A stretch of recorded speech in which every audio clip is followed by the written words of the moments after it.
appena finito la prima giornata di Beyond, la prima sessione, ed è stato un fuoco puro. Ma andiamo a sentire cosa ne pensa la gente. Venite con me.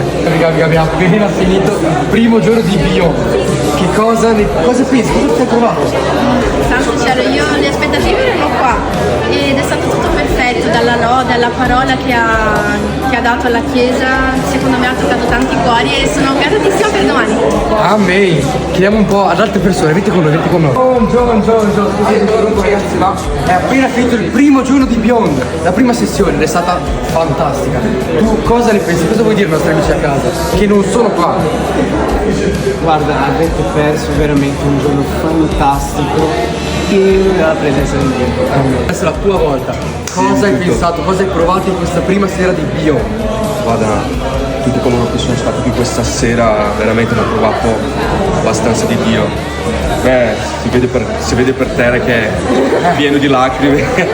abbiamo imparato veramente tanto di Dio. E se non sei venuto hai perso veramente. Venite domani. Ragazzi, venite qua. No, Thiago, vieni qua. Vieni qua. Adesso tocca a voi, ragazzi. Vieni qua. Ragazzi, eccomi qua. Abbiamo Pietro e Thiago, ragazzi. Sai, è stata fantastica stasera. Cosa avete provato? Cosa avete pensato? Cosa volete dire a quelli che non sono qua oggi, non sono riusciti a venire?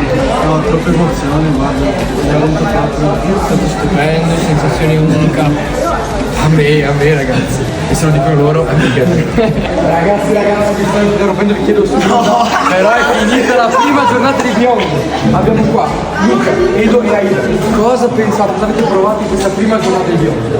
Allora, è stato assurdo, quello che posso dire che ho provato è sentirmi a casa. Ogni volta che stavo presente di Dio, che direi che è una cosa che sento di fire. A me fire. Sei stata molto forte e ho davvero sentito la presenza dello Spirito Santo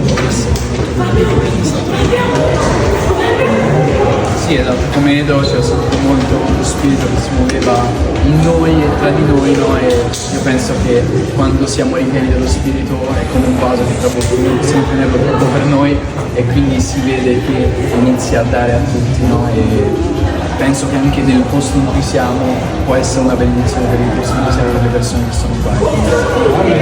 Amen. Ragazzi, purtroppo il primo giorno di Beyond è finito, ma abbiamo altre 2 giornate intense da vivere, quindi siete pronti per domani? Sì!